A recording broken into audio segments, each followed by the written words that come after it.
Get ready for an adrenaline-filled adventure as we dive into the incredible story of Sam Kezar's grizzly bear encounter. Sam and his buddy Jerrard were on an exciting elk hunting expedition when their skills were put to the ultimate test.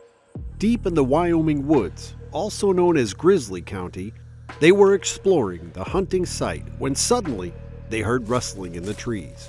The crackling branches and the sound of movement were just about enough to send shivers down their spine when the worst happened. A shadow of a large, 7-foot beast emerged. That's when the two friends found themselves face to face with a charging grizzly bear. Panic set in as the thoughts of life and death swarmed their minds. They knew they had to act fast if they wanted to survive. Sam was no ordinary hunter. He was prepared for the worst. He spent months practicing with his trusty Glock Model 20 and 10mm, which he had researched to be the best overall choice in bear country.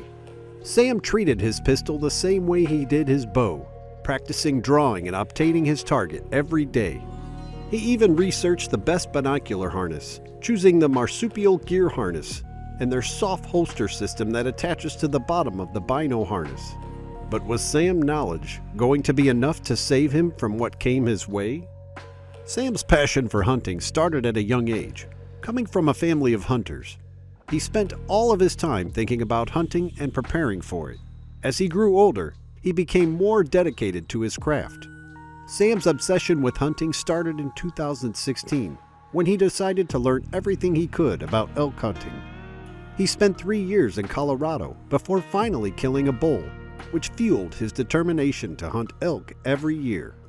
Clearly, he was skilled at his art, especially in elk hunting. He would spend hours learning elk behavior and the best gear to use. Who knew that his decision and preparation were going to be put to the ultimate test? The spirit of this hunter ignited when he learned that he had drawn a tag for the unit right outside Yellowstone. He knew this was going to be one heck of a trip, but at the same time, he knew he had to be prepared for the worst-case scenario. Sam had prepared for months leading up to his hunting trip in Wyoming. Grizzly country was not to be taken lightly, and Sam wanted to make sure he had everything he needed to stay safe. While many hunters in grizzly country carry pepper spray as a first line of defense against bears, Sam decided to rely on a firearm instead. He knew that in a life-or-death situation, he needed to have the most effective means of defense possible. Pepper spray can be unpredictable, and a grizzly bear can easily overpower a human before the spray takes effect. Sam knew that his gun was the best chance for survival. But Sam also carried pepper spray as a backup, just in case. He determined that his gun would be his primary defense, and pepper spray would be his backup. With that decision, he set out to the firearms store and got his hand on the best pistol he could find. He purchased a Glock Model 20 and 10mm, as he had researched that it was the best overall choice in bear country. He also researched binocular harnesses and found that the Marsupial Gear harness with their soft holster system that attaches to the bottom of the bino harness was the best option for him. He could have a right-hand draw on his belly, which he had read was the preferable way to having a gun on your hip or in your pack. But just having a gun wasn't enough for Sam. He knew that he had to be proficient with the pistol to use it effectively in a high-pressure situation. Before his elk hunting trip, Sam spent his summer practicing with his Glock every day or every other day, alongside shooting his bow.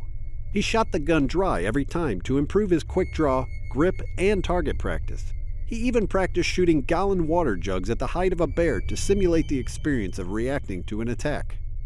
Towards the end of summer, he even practiced live fire in his backyard.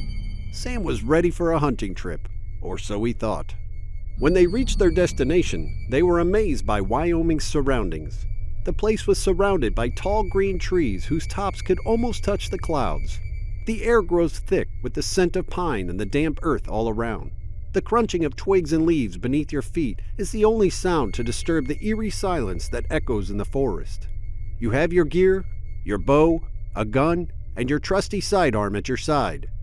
You think nothing bad can happen to you, but wait. Suddenly, you hear a rustling in the bushes and a loud roar. What is it? Elks don't roar?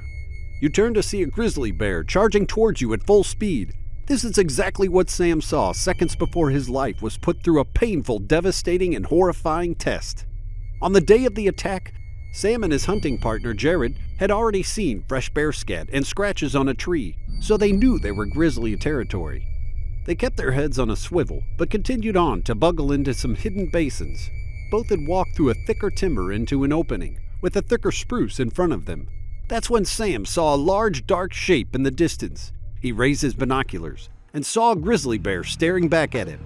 The second he raised the binoculars, the grizzly bear started charging at Sam and his friend at full speed, covering 20 yards in just 2 seconds. Before we move on to the unexpected attack, please pause this video and show your support for this channel by subscribing and liking the video. Welcome to the family. Let's move on to the unexpected attack. Sam Kezar and his friend were facing a life or death situation here. As the bear began to charge towards them, Sam knew he had to act fast. This was the nightmare scenario for Sam Kezar. Encountering a bear charging at you is a terrifying experience, one that can cause a rush of adrenaline and fear like no other. In Sam's case, he felt panic and anxiety, and he saw a massive animal rushing towards him. Initially, Sam froze in fear, unsure of what to do in such a sudden, intense situation. But as the bear continued to charge, Sam's instincts kicked in, and he realized he needed to act fast to protect himself and his friend. He couldn't let all that preparation go to waste. As the bear was closing in, he backpedaled into the unknown, staring terror into the face. They had no time to think. Sam had 2 seconds to react to the bear covered 20 yards and was closing in on him. He felt a surge of courage as he pulled his Glock and bow, while Jerrard scrambled up a tree, knowing this was his only line of defense against the powerful predator. At the same time, he was acutely aware of the potential danger he was in and the fact that he was facing an animal that could easily overpower him. At this time, Sam's bunny decided to whip out his pepper spray and spray towards the bear's direction. But did the pepper spray help? Not really.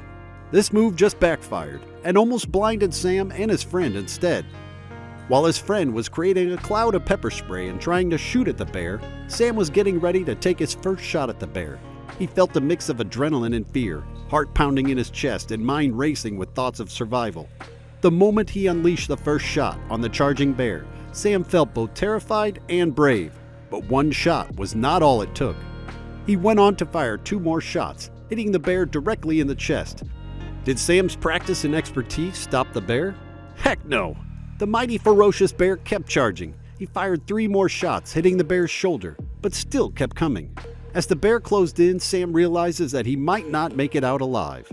The bear was only a few yards away, and Sam knew he had to make his shot count. He took a deep breath and aimed for the bear's skull. His finger squeezed the trigger, and the gun fired. Was this it? Was the battle between Sam and the bear over? Had Sam and his friend made it out alive? Miraculously, Sam had hit the bear enough times to stop it. As the bear was about to pounce straight at him, with a brutal flare in its eyes, it stumbled.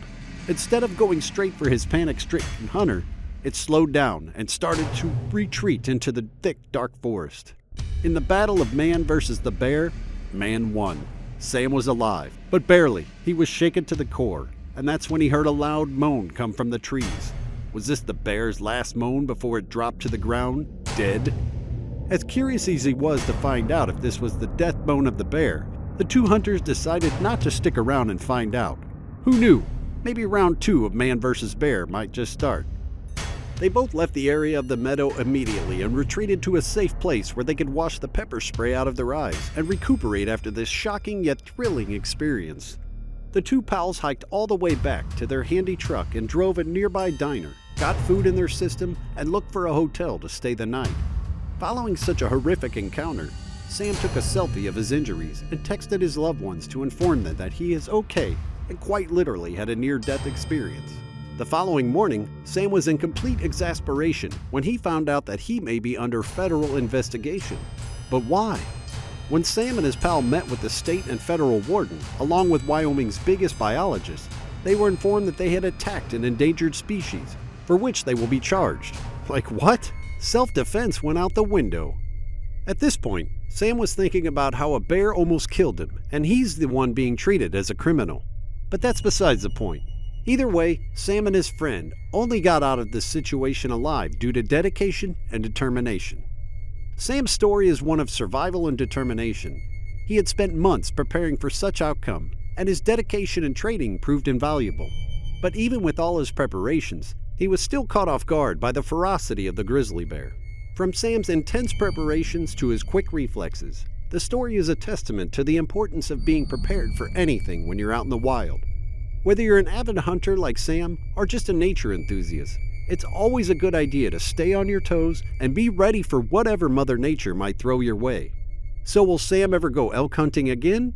And if he does, will he be as prepared as he was before? Only time will tell.